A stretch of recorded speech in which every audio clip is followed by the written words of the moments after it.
अब एक और बड़ी दिलचस्प खबर आपको सुनाते हैं। आपने वर्ष 1979 में रिलीज हुई अमिताभ बच्चन की एक बड़ी मशहूर फिल्म सुहाग जरूर देखी होगी।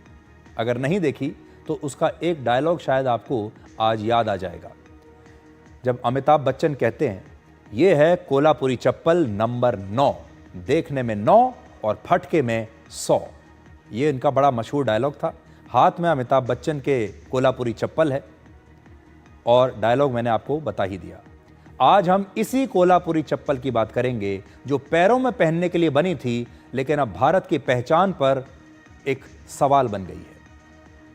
विवाद तब हुआ जब इटली के एक बड़े मशहूर लग्जरी ब्रांड प्राडा ने कोल्हापुरी चप्पल को रैंप पर उतारा और उसकी कीमत लगाई 1 लाख रुपए, लेकिन भारत को किसी तरह का जो श्रेय है वो नहीं दिया गया।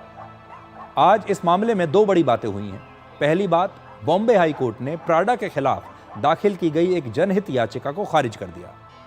हाई कोर्ट ने याचिका दाखिल करने वाले वकीलों से कहा कि आप इस चप्पल के ब्रांड के मालिक नहीं हैं, पीड़ित को ही केस करने का अधिकार है। यानी अगर कोल्हापुर के कारीगर अदालत नहीं गए तो प्राडा जैसे ब्रांड आपकी संस्कृति बेच भी सकते हैं और आप कुछ नहीं कर पाएंगे। और दूसरी बात, प्राडा के 6 बड़े अधिकारियों की टीम कोल्हापुर पहुंची है। प्राडा ने जब भारत के कारीगरों को कोल्हापुरी चप्पल का श्रेय नहीं दिया, तब यहां की जनता का गुस्सा भड़क गया और सोशल मीडिया पर प्राडा का विरोध शुरू हो गया। अब भारत प्राडा के लिए भी एक बड़ा बाजार है और आखिरकार प्राडा की टीम को कोल्हापुर जाना पड़ा। इसकी शुरुआत तब हुई जब प्राडा ने अपने एक स्प्रिंग समर फैशन शो में एक ऐसी चप्पल लॉन्च की जिसे उसने अंग्रेजी में नाम दिया टो रिंग लेदर सैंडल। इस सैंडल की कीमत 1 लाख रुपए बताई गई, जो भारत में असल में किसी भी दुकान पर आपको 400 से 1000 रुपए में मिल जाती है। लेकिन जब ये प्राडा के रैंप पर आ गई तो इसकी कीमत बढ़कर हो गई 1 लाख रुपए। वही कोल्हापुरी चप्पल प्राडा का स्टिकर लगते ही एक लग्जरी ब्रांड बन गई और इसकी कीमत 1000 रुपए से बढ़कर हो गई 1 लाख रुपए। सबसे दुखद बात यह है कि भारत का नाम तक इस दौरान नहीं लिया गया और ना ही महाराष्ट्र, ना कोल्हापुर और ना ही कोल्हापुर के कारीगरों का नाम इस दौरान लिया गया। किसी को कोई श्रेय नहीं दिया गया। जब सोशल मीडिया पर यह विवाद बढ़ा तब प्राडा के 6 लोगों की टीम कोल्हापुर पहुंची और कारीगरों से मिली। कारीगरों और प्राडा की टीम के बीच यह बातचीत हुई कि प्राडा कोल्हापुर के कारीगरों से अब सीधे इन चप्पलों को खरीदे और उनके जरिए बेचे। बड़ा सवाल यह है कि क्या यह भारतीय कारीगरों का सम्मान था या अपनी गलती पर पर्दा डालने की कोशिश।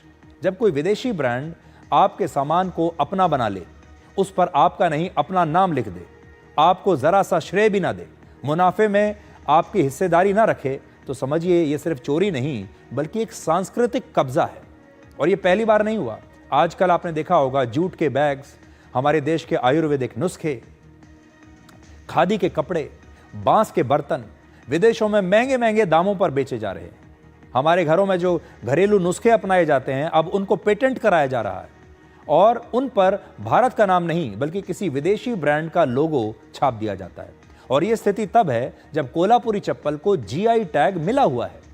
जब कोई वस्तु या कोई चीज किसी इलाके की पहचान बन जाए, जैसे कि कोल्हापुर की पहचान ये कोल्हापुरी चप्पल है, तब वो चप्पल कोल्हापुर में ही बनी होनी चाहिए और तभी उसे असली माना जाएगा और तभी उसे प्रमाण पत्र मिलेगा जिसे ज्योग्राफिकल इंडिकेशन या जीआई टैग कहते हैं।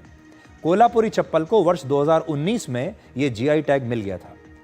यानी अब ये कोल्हापुरी चप्पल सिर्फ महाराष्ट्र और कर्नाटक के कारीगर ही बना सकते हैं, तभी इसे कोल्हापुरी चप्पल कहा जाएगा।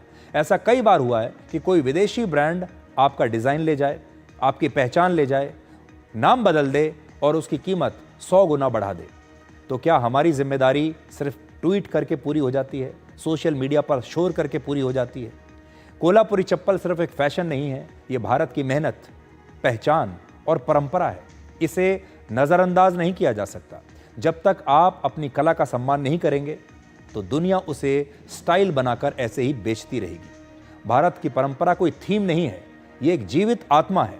आज हम परंपरा को कई बार अपना बोझ मानने लगते हैं और दुनिया इसी परंपरा को अपना अवसर बना लेती है।